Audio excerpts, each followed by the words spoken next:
MRP ఎంత రాస్తుంది ఏమంటే మీరు ఆర్గ్యుమెంట్ చేస్తే మేమేం చెప్తామండి. ఆర్గ్యుమెంట్ ఏంటి గురు? ఇప్పుడు దింగేస్తాడే కదా డబ్బులు తీసుకెళ్తున్నారా మీరు ఒక్కలే పట్టుకెళ్తున్నారండి. ఎందుకు? అదే అందరు అడగరు, ఒకడు అడుగుతాడు. అందరు మోసపోతున్నారు, ఒకడు అడుగుతాడు. చెప్పాలి కారణం చెప్పు. ఎంఆర్పి మీద 10 రూపాయలు పెంచండి. ఎందుకు ఎందుకు ఇప్పుడు 20 రూపాయలు 10 రూపాయలు తగ్గట్లేదా? ఎందుకు ఎగుతారు? రెగ్యులర్ 90 బాటిల్ 80 రూపాయలు ఎందుకు ఎగుతారు? 10 రూపాయలు ఎందుకు చెప్పాలి. ఎంత ఉంది ఇక్కడ? 200 రూపాయలు ఎంఆర్పి. ఎందుకు వేస్తారు 10 రూపాయలు? ఓ గ్లాసు వాటర్ పెట్టి అయ్యేముండవు. గ్లాసులో పక్కన చెప్పు, మీ వాటర్ పేరు చెప్పు. తీసుకోక వాటర్ చెప్పు గురు, వాటర్ పేరు చెప్పు. మీకెంత?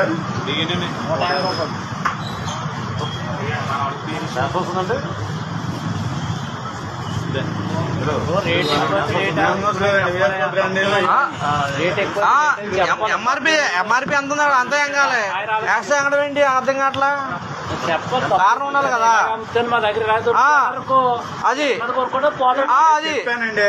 ఎంఆర్పి మీద 10 రూపాయలు పెంచండి. ఎందుకు? కారణం ఏంటి చెప్పాలి. కారణం చెప్పాలి. దేని పెంచు? ఎవరు పెంచారు? టీవీలో చెప్పాడు, అమలు చెప్పారు. ఎంఆర్పి మీద మీరు పెంచడం ఏంటి? నాకు అర్థం కావట్లేదు. 10 రూపాయలు ఎక్స్చేంజ్ కావాలి.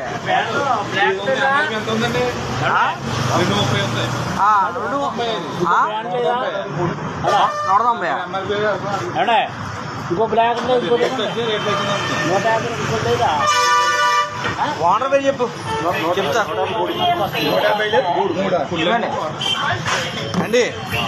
ఇప్పుడు మీ వాటర్ పేరు చెప్పే కాదండి. 10 మంది సిండికేట్ చెప్పాలి. సిండికేట్ ఏంటి? పాలకొల్ల సిండికేట్ ఏంటి చెప్పాలి. అది తెలియాలి, మాకు తెలియాలి కదా. క్లారిటీ ఎన్ని అరిసినా మేమేం చేస్తామన్నా.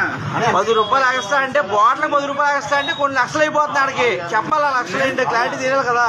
ఎంగేస్తుంటే ఎవరు తెలియదు కదా. తెలియకని జేబు తెలుసుకుంటే ఎలాగా డబ్బులు? ఎవరు చేసుకుంటాడో ఎవరు తెలియాలి కదా క్లారిటీ. నువ్వు కూర్చున్నావు, నువ్వే వాటర్ అనుకుంటావు.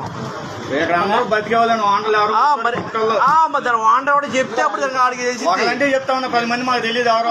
మరి ఇందా నువ్వు చెప్పావు సిండికేట్ వాంటర్ అని చెప్పావు. ఆ వాంటర్ ఎవడో సిండికేట్ మాకు ఇష్టం ఉంటే తీసుకోవడం లేకపోతే లేదన్నా. అదే ఎందుకు?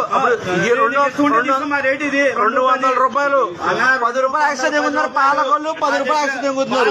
మొత్తం మీద ఒకటే రేటు. ఒకటే రేటు. అది పాలకొల్లు మొత్తం 10 రూపాయలు ఎక్స్ట్రా తెగేస్తున్నారు. అది ఓకే రైట్. అది సిండికేట్.